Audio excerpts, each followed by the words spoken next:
Hey guys, welcome back to our channel village Vakil Vasavi. మీరు కనుక village Vakil Vasavi channel మొట్టమొదటిసారిగా చూస్తున్నట్లయితే ప్లీజ్ టు సబ్స్క్రైబ్, అలాగే లైక్ కూడా చేయండి వీడియోకి. జనరల్గా BA LLB, BCom LLB, BBA LLB and LLB, తర్వాత ఎల్ఎల్ఎం పిహెచ్డి జనరల్. సో అందరికీ ఏముంటుందంటే ఇంటర్ తర్వాత జాయిన్ అయిన పిల్లలకైతే తప్పకుండా ఎక్కువ పర్సంటేజ్ గెయిన్ చేయాలి అని ఉంటుంది. అలాగే డిగ్రీ చేసిన తర్వాత కూడా ఇంకొక డిగ్రీ చేస్తారు కదా, సో అక్కడ కూడా మీకు పర్సంటేజ్ మంచిగా మీ డిగ్రీలో తెచ్చుకున్నట్టు తెచ్చుకోవాలనిపిస్తూ ఉంటుంది.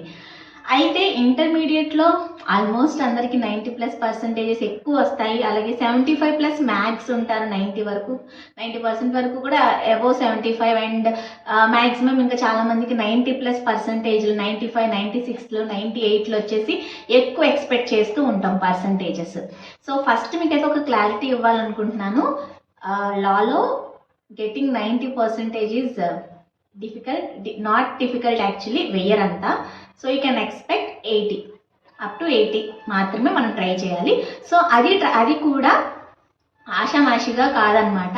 సో మీకు కనుక ఎక్కువ మార్కులు రావాలి, ఎక్కువ పర్సంటేజ్ రావాలనుకుంటే అలానే మనకి ఈ వీడియోలో నేను ఏం చెప్తానంటే, so how to acquire more marks in your BA LLB, BCom, BBA or general LLB. అలానే ఒక బుక్లెట్, మీరు ప్రతి ఒక్కరూ కూడా సెమిస్టర్స్కి బుక్లెట్స్ ఉంటాయి. సో ఆ బుక్లెట్ని అసలు మనం ఎలా డివైడ్ చేసుకోవాలి, అసలు క్వశ్చన్స్ ఎట్లా రాయాలి, ఆ 3 hours ఎట్లా యూటిలైజ్ చేయాలనేది అంతా ఈ వీడియోలో డిస్కస్ చేస్తాను. అసలు స్కిప్ చేయకుండా మొత్తం ఫాలో అవ్వండి. ఈ వీడియో మీకు త్రూఅవుట్ యువర్ సెమిస్టర్స్ మొత్తం ఇయర్ అంతా మీ కోర్స్ అంతా కూడా యూజ్ అవుతుంది. ఫస్ట్ ఆఫ్ ఆల్ జనరల్గా ఎలా ఎక్వైర్ చేయాలనేది చెప్తాను. మీరు చాలామంది చేసే తప్పు ఏంటంటే, ఇప్పుడు ఇంటర్మీడియట్ వరకు జనరల్గా నార్మల్గా ఉన్నప్పుడు ఒక ఆన్సర్ అనేది ఇట్లా రాస్తే లేదా ఇది పడితే ఖచ్చితంగా మనకు మార్క్స్ వస్తాయి. కానీ లాలో అలా కాదనమాట. ఏం చేస్తారంటే ఎంతవరకు రాయాలనేది వాళ్ళు ఆలోచించుకోరు. అంటే ఒక క్వశ్చన్కి ఎన్ని పేజెస్ రాయాలి, సో ఏంటనేది ఆలోచించరు. అలానే నేను ప్రీవియస్లీ ఎలా రాయాలి ఒక క్వశ్చన్ అనేది ఏంటనేది అవన్నిటిపైన వీడియోస్ చేస్తున్నాను. కేసులోస్ ఎలా రాయాలి, సో లింక్స్ అన్ని డిస్క్రిప్షన్లో ఇస్తాను చూడండి. అయితే ప్రజెంటేషన్ అనేది చాలా important.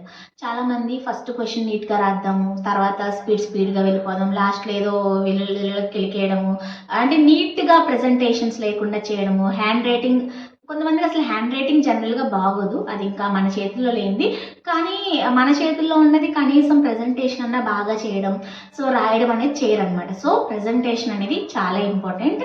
First impression is best impression అంటారు. కానీ ఫస్ట్ పేజ్ ఒకటే బాగా రాస్తే సరిపోదు, త్రూఅవుట్ మీరు మొత్తం కూడా ఒకటే లెవెల్లో రాసేలాగా చూసుకోవాలి.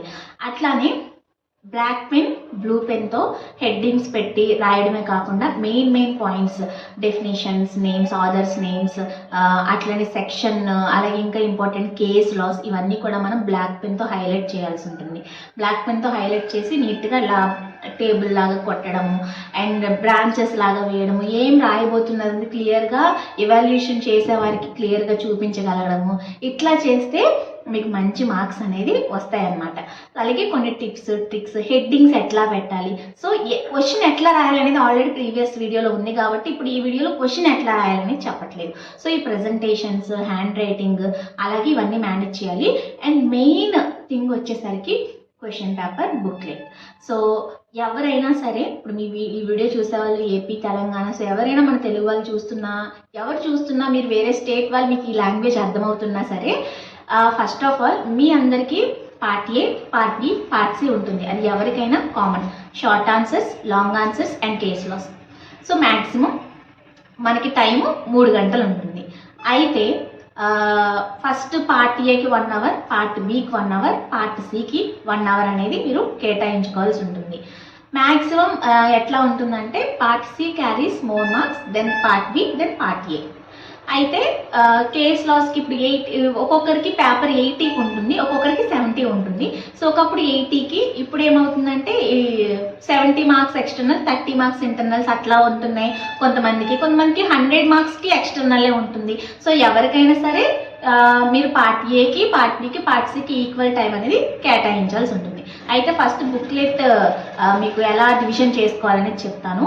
మ్యాక్సిమం నేను చూసినంత వరకు 36 పేజెస్ బుక్లెట్ ఉంటుంది. నేను రాసిందైనా, తర్వాత నేను ప్రీవియస్ యూనివర్సిటీలో చదివినప్పుడు అక్కడ బుక్లెట్ అయినా, ఇప్పుడు చూస్తున్న కాలేజెస్లో బుక్లెట్స్ అయినా మ్యాక్సిమం 36 పేజెస్ ఉంటాయి. ఫస్ట్ ఓఎంఆర్ పోగా మనకి 34 పేజెస్ మిగులుతాయి. దాన్ని ఎట్లా రాయాలి? సో నేను రాసింది ప్రకారంగా మీకు ఫస్ట్ చెప్తాను, తర్వాత మీరు ఇంకొక సజెషన్ కూడా ఇస్తాను. నేనేం చేసేదాన్ని అంటే ఆ 34 పేజెస్ని డివైడ్ చేసేదాన్ని according to marks. So part సికి పార్ట్ బికి 1-2 మార్క్స్ వేరియేషన్ ఉంటాయి కాబట్టి పార్ట్ సిలో 6 మార్క్స్ ఒక క్వశ్చన్, 6 పేజెస్ ఒక క్వశ్చన్కి, 5 పేజెస్ ఒక క్వశ్చన్కి. పార్ట్ బి కూడా 6 పేజెస్ ఒక క్వశ్చన్కి, 5 పేజెస్ ఒక క్వశ్చన్కి. ఇక్కడికి 22 అయిపోతాయి.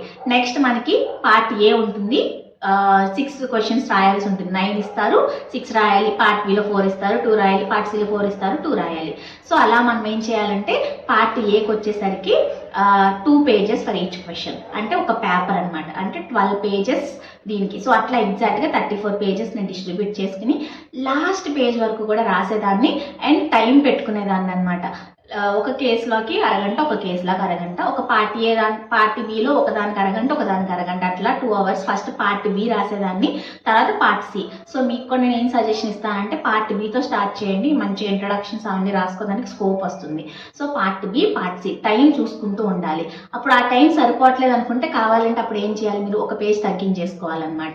దీనిలో కానీ, ఆ క్వశ్చన్లో కానీ, ఈ క్వశ్చన్స్లో అంటే ఈ పార్ట్లో కానీ, ఈ పార్ట్లో కానీ ఒక్కొక్క పేజ్ తగ్గించేసి 6-5 రాస్తాను కదా, 5-5 రాయడం, అట్లా ఏదో ఒకటి అలా బ్యాలెన్స్ చేసి 2 అవర్స్కి part B, part C complete చేసేయాలి.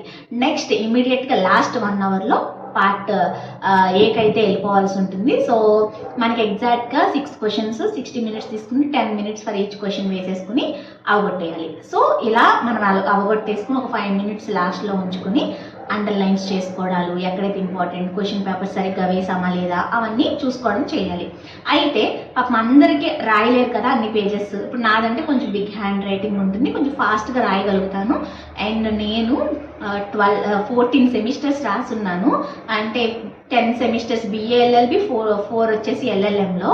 అయితే ఇక్కడ మనం తీసుకున్నట్లయితే కనుక నేను ఇది రాసి ఎక్స్పీరియన్స్ రైటింగ్ అనేది అందరూ రాయలేమన్నమాట. ఒక్కొక్కరు స్పీడ్ రాస్తాం, ఒక్కొక్కరు స్లో రాస్తాం, ఒక్కొక్కరు చిన్న రైటింగ్, ఒక్కొక్కరు పెద్ద రైటింగ్. అప్పుడు మీరేం చేయాలంటే అట్లీస్ట్ ఐ సజెస్ట్ 30 పేజెస్, ఒక 4 పేజెస్ వదిలేసి అందరూ 30 రాయడానికి ట్రై చేయండి. సో 30 అప్పుడు మీరు ఆ 30 క్వశ్చన్స్కి part A, part B, part C మీరు డివైడ్ చేసుకోవాల్సి ఉంటుంది అనమాట. సో ఇప్పుడు 5-5, 10, 20 అక్కడ అవుతాయి.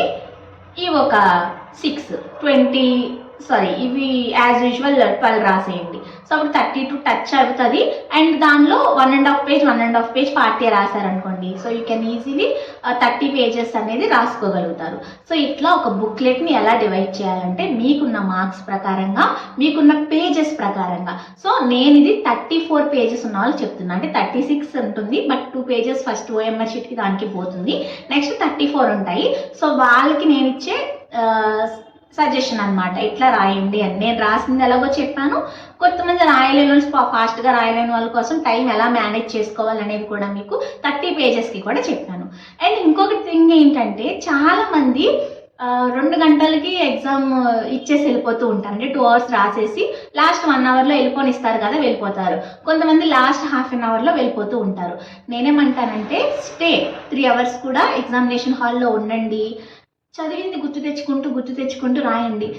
అసలు అలా వెళ్ళిపోయే వాళ్ళని చూస్తారే 3 అవర్స్ సరిపోక చేయిలు నొప్పులు పుట్టేసి అమ్మో టైం అయిపోతుంది అని అలా అనుకునే వాళ్ళు వీళ్ళు అలా వెళ్ళిపోతున్నారు అనుకుంటున్నాను నేనైతే. ఏంటంటే ఎక్కువ మార్క్స్ మీకు కావాలి అన్నా ఇవన్నీ కూడా మీరు ఫాలో అవ్వి ఆ 3 అవర్స్ని టైంని యూస్ చేసుకుని లాస్ట్ మినిట్ వరకు కూడా రాయండి. అంటే లాస్ట్ 5 మినిట్స్ ఉంచుకుని రాసేయండి. ఆ 5 మినిట్స్లో అండర్లైన్స్ చేసుకోవడం, క్వశ్చన్ నెంబర్ సరిగ్గా వేసారా లేదా అన్నీ చెక్ చేసుకోవాలి. ఎందుకంటే ఎంత బాగా రాసినా క్వశ్చన్ నెంబర్ వేయాలి కదా. కాబట్టి చక్కగా మీరు రాయాల్సిన 10 క్వశ్చన్లు ఉంటాయి కాబట్టి ఆ 10 క్వశ్చన్లు కూడా చక్కగా టైం టేబుల్ మీరు అనుకున్న ఫార్మెట్ ఎలా రాయాలనుకుంటున్నారు అలా కూర్చుని 3 గంటలు ఎగ్జామ్ హాల్లో ఉండడానికి ట్రై చేయండి. అట్లీస్ట్ మీకు ఏదైనా అవసరం ఉందనుకుంటే ఒక హాఫ్ అన్ అవర్ అంతే. సో మరీ 1 అవర్ ముందు వెళ్ళిపోవడాలు అలా చేయొద్దు. అండ్ ఇంకోటి, ఇవన్నీ చేసేస్తున్నాము ఎక్కువ మార్కులు రావట్లేదు అని కూడా కంప్లైంట్ చేయొద్దు.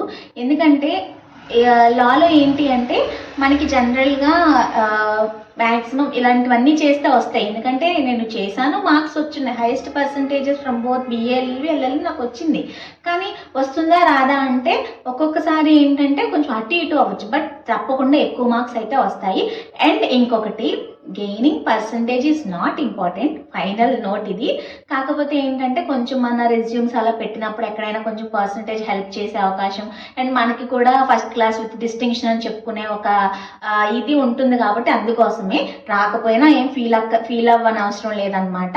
బట్ ట్రై చేయండి. ఇప్పుడు మీరు ఫస్ట్ ఉంటారు కాబట్టి ఈ సజెషన్స్ తీసుకుంటే ఎక్కువ మార్క్స్ గెయిన్ చేసుకోవడానికి హెల్ప్ అవుతుందని మాత్రమే ఈ వీడియో చేయడం జరిగింది. ఇలానే చేయండి ఖచ్చితంగా. ఇలా మీరు వస్తాయి రావాల్సిందే అని నేనేం చెప్పట్లేదు. ఎప్పుడు కూడా gaining subject is first priority, but gaining marks and percentage is also first priority కదా. ఎవరైనా సబ్జెక్ట్ ముందు కానీ ఇవి ఎక్కువ అడుగుతూ ఉంటారు కాబట్టి జస్ట్ అలా కొంచెం కాన్సన్ట్రేట్ చేసి ఈ విధంగా పాటిస్తే ఈ బుక్లెట్ని డివిజన్ చేసి ఇప్పుడు నేను చెప్పిన సజెషన్స్ అన్ని తీసుకుంటే డెఫినెట్గా చక్కగా మీకు ఇంటర్మీడియట్లో మంచి పర్సంటేజ్ వచ్చినట్లు, లాలో మంచి పర్సంటేజ్ అంటే 75% వస్తే మంచి పర్సంటేజ్ అనమాట. 70+ వచ్చినా మంచి, 75 వస్తే ఎక్సలెంట్ పర్సంటేజ్ మనకు వచ్చినట్లే. కాబట్టి ఇలా ట్రై చేయండి. ఎక్కువ ఎక్స్పెక్టేషన్స్ పెట్టుకోవద్దు. నా ఫస్ట్ ఎవరు చెప్పేవాళ్ళు లేక ఐ వాజ్ ఎక్స్పెక్టింగ్ 90%. వచ్చిన తర్వాత అర్థమైంది నాకు గెయినింగ్ 80 up to 80% ఎవరికి రాను కూడా రాలేదు ఇంతవరకు అని అర్థమైందనమాట. కాబట్టి up to 80 you can try, but 70 అనేది చాలా గ్రేట్ పర్సంటేజ్. సో అందరికీ ఆల్ ది బెస్ట్. ఈ టిప్స్ అండ్ ట్రిక్స్ ఫాలో అయ్యి మంచి పర్సంటేజెస్ తెచ్చుకోవాలని ఆశిస్తున్నాను. అండ్ మీకు ఏం డౌట్స్ ఉన్నా మన ఛానల్ కింద కమెంట్ చేసేస్తే మీకు నేను సజెషన్స్ అండ్ అడ్వైజెస్ నాకు తెలిసినంత వరకు మీకు చెప్తాను. మీకు ఈ వీడియో హెల్ప్ఫుల్ అయితే కనుక to like, share, comment and subscribe to village Vakil Vasavi YouTube channel. మరొక వీడియోతో మళ్ళీ కలుసుకుందాం. Until then keep watching. By.